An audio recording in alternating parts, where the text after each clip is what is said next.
It's another delicious day here in the Let's Make Food from Food Kitchen, and right now we're starting some carrot mashed potatoes. What's that? Well, it's something I used to make and haven't made for a while, and I was thinking, gosh, you know, I'm making a baked garlic pork loin for the show. What would be something different to make with it? Haven't made that in a while. So what it is, it's just like it sounds. It's mashed potatoes with carrots in it. It ups your flavor and your nutrition.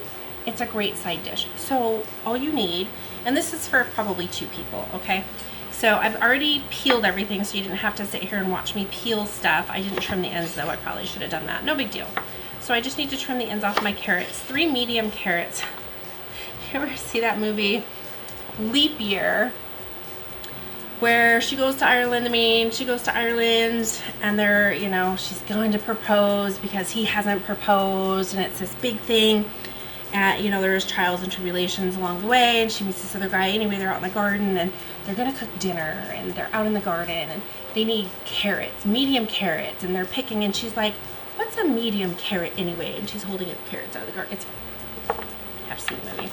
It's a cute movie. Love Ireland. Okay, so I'm gonna put these into about 1-inch chunks, and I'm gonna start these before I start the potatoes because these take longer to cook than a russet potato. I'm using a russet. It's a starchy potato that's going to mash up well for this recipe. A lot of times I like to use a waxy potato for mashed potatoes, but in this case I'm going to use a starchy potato. But I am going to start my carrots sooner. My water is warm. It's not cold, it's warm.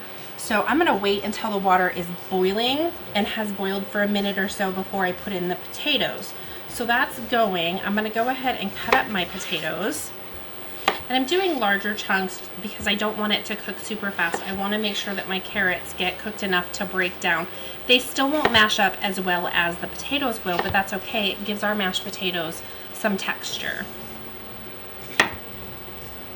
Okay, there we go. So now I just need to wait for my carrots to boil, then I'll add my potatoes, and so I'll see you in a few minutes. Something happened with my memory card. I ran out of memory and I didn't catch it. I put in the potatoes and got them boiling, and I went to turn the camera off and I was like, oops. So sorry, you missed me putting them in, but I did tell you when to do it. So after the carrots have boiled for a minute or 2, add them in. Cook them till they're fork tender. They're draining right now, so that means it's time to add in my butter. My pan, because it's cast iron, is still very hot. So I'm gonna put in my butter to melt, okay? And I'm also going to add most of my cream, okay? I said 1/4 cup. I put in a little bit more than 1/4 cup in here so that I would have some extra in case I needed it. I'm gonna let that melt just a little bit before I toss my potatoes back in. It does help to have everything melted before you start smashing everything together.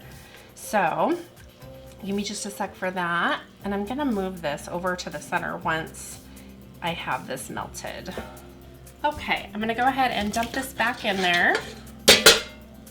And now I've got my potato masher. I can just go ahead and start mashing away.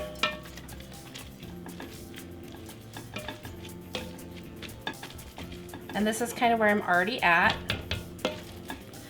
As you can see, the carrots give it texture and color, which is kind of nice. Actually almost there already. It's one of the nice things about russets. If you cook them just so, to the point where they're fork tender but not mushy, they will mash up nicely for you but not be overly cooked. Because if you start to overcook them, then they just start to disintegrate in the water. Okay, and I'm just going to check it now. Looks good. Yep. Okay, I am gonna add a smidge more. Smidge, technical term. I'm gonna add my salt in.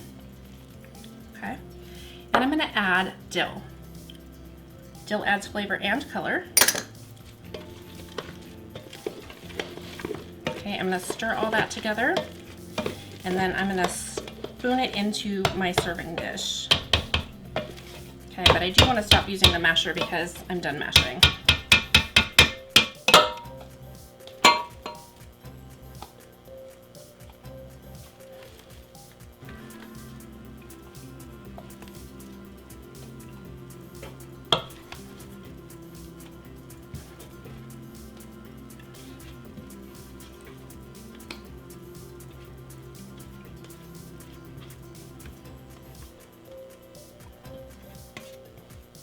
All right, now all that's left. I mean, look at this. It's got the little bit of green from the dill, and then you've got your carrot color and the flavor. So this is going to be delicious.